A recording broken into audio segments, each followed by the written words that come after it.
Have you ever met someone who talks a big game but struggles to turn words into action? Have you worked with someone that's excellent at execution but lacks true direction? Do you think that leadership is about grand visions and big ideas, or is it about rolling up your sleeves and getting things done? Hi, I'm Seth Dobbs, and this is the Principle-Driven Leadership Podcast, where I share principles of leadership along with examples of how to apply them to help make you be the best leader you can be.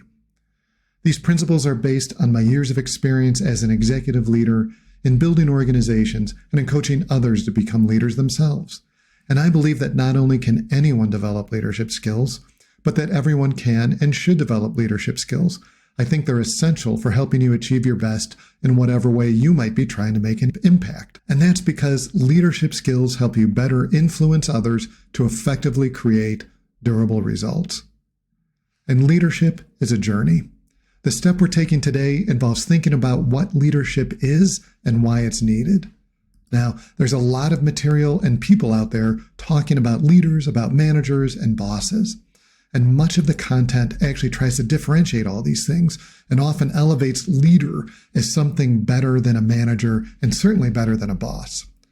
Now, ignoring the boss as a stereotype for now, I want to focus on the concept of leader versus manager. I've noticed a pattern of comparing the two, and basically the idea seems to be that a leader is nicer than a manager. Sometimes there's even a bit of chest pounding where people declare, I'm a leader, not just a manager. And through all this, some folks give the impression that they think of being a leader as being a big thinker, focusing only on the big ideas, the big strategy. Sometimes it even seems like they think this is like a role that's up in an ivory tower. The thing is, regardless of what you call yourself, what your role is, you need leadership skills and management skills to be successful. Now, there's a great Japanese saying that captures why a balance is important, and it goes like this. Vision without action is a daydream. Action without vision is a nightmare. So in this episode, I want to explore these two concepts, and we'll start first with a story about Carlo. Carlo worked at an ad agency. He had a charismatic demeanor, confident, he had great public speaking skills, and an impressive resume. And Carlo swiftly climbed the corporate ladder there. Now, they were eager for higher level roles so that they could rise above the day-to-day details and really lead. However, typical of folks that say they want to be leaders, not managers, several problems occurred. First, Carlo was basically all talk, no action. A master of rhetoric and frequently giving stirring speeches about the agency's vision and creativity, but it rarely translated into results. Then there was the lack of clear direction. While Carlo excelled at creating a semblance of enthusiasm and unity within the team during meetings and presentations, their leadership lacked clear direction, and team members were frequently left confused afterwards about what their actual priorities were. Then there was the difficulty facing reality. Carlo was averse to addressing conflicts and difficult conversations head-on, and they preferred to sweep issues under the rug, hoping they would magically resolve themselves. And then there was the lack of accountability. And despite numerous missed deadlines and unmet targets, Carlo seldom took responsibility for failures, and instead would often place blame on external factors or even sometimes individual team members, further eroding trust within the team. And as a result of all this, Carlo suffered from high turnover in their team. Now, in this scenario, because Carlo wanted to only be a leader and not a manager, the ad agency suffered, not only from a lack of productivity and innovation, but also from a toxic work environment created by an organizational leader who prioritized their image and reputation over the success and well-being of their team. Now, ultimately, the agency needed a change in leadership to overcome these challenges and regain its competitive edge in the industry. So as a contrast, I now want to offer a second story, and we'll compare Carlo to Addison. Addison ran a local coffee shop near me for years, and over time she perfected the art of managing her coffee shop through carefully crafted processes and procedures. From brewing the perfect cup of coffee to managing inventory and scheduling staff, she has a well-documented and repetitive process for everything. And with that, she provided a high-touch personal operation that ran like clockwork, and frankly, the espresso was great as well. Now, I chatted with her a bit and about her operation, and over time realized she was probably one of the most efficient managers I've met. She was delivering a premium experience in a reliable, predictable manner. And then one day, something unexpected happened. She arrived at work and saw a long queue of customers stretching out the door and around the corner. It was unusual to actually see such a rush and that big a rush at that time of day, and in some ways she had never seen it quite that big before. Now, being a process-focused manager, she immediately started to follow her well-established procedures and instructed her staff to follow them, to brew more coffee, prepare more pastries, etc., per the normal approach. But even so, the line kept growing and customers grew impatient. Her heavy, process-oriented approach worked great for the expected traffic, but failed when demand changed and created an unexpected scenario. And she didn't have the right staff, the right amount of staff for the moment. She didn't have any kind of quick serve options to keep traffic moving. And she was so locked in her standard process, there was no room for anyone to think creatively about the problem they were facing. The situation rapidly spiraled out of control, and she couldn't handle it with her rigid processes. Her inability to adapt to the unexpected challenges led to a poor outcome as many customers left unsatisfied, and the coffee shop's reputation took a hit.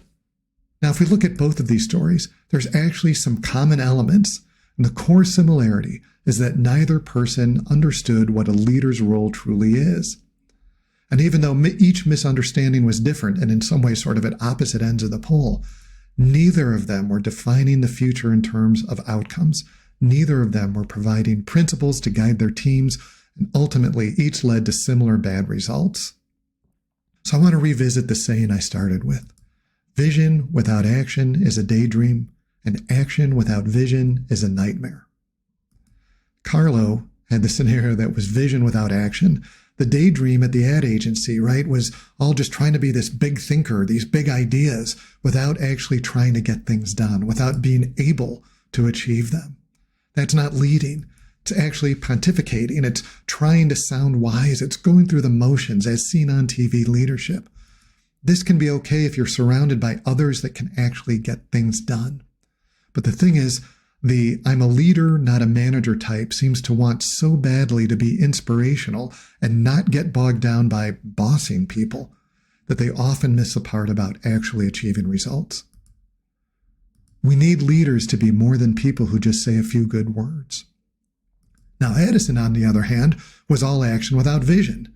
And the nightmare that happened at the coffee shop came this only action-focused, how to do my process, not outcome-focused, how do I best serve my customers, resulted in a mess and a reputational hit. Now, what was happening that day represented a shift in her business. And if it was a durable change, she needs to adapt. Of course, if it was one time, maybe she doesn't really need to change how she did things, but maybe because she couldn't adapt, that sudden leap in demand would die and perhaps even worse things could happen. And again, this isn't leading, it's operating, which is fine if there's someone with leadership skills helping overcome the unforeseen.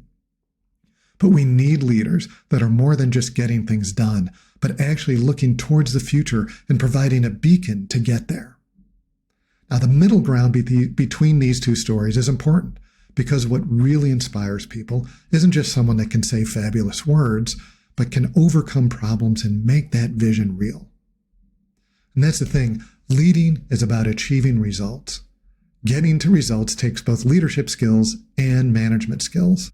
Leadership skills are about influencing others to effectively create durable results. And I talk a lot about that in episode 0 of the first season. Management skills, by contrast, are about directing others to efficiently create specific results. As a leader, you need both leadership skills and management skills. And depending on your role and where you are in your career, the balance of these skills will vary. Now, I focus heavily on the leadership skills in these podcasts. Taking a vision and turning that into a beacon that drives to results is really what I focus on, and less on the management side. Leadership helps us navigate in the face of change, and that's why it's so important to embrace those skills. Leadership skills keep us looking beyond the next step, through a vision defined by future outcomes, through a mindset of facing reality and resolving problems. and through creating more leaders that can refine the vision, that can take on some of the outcomes themselves and resolve the problems that get in their way.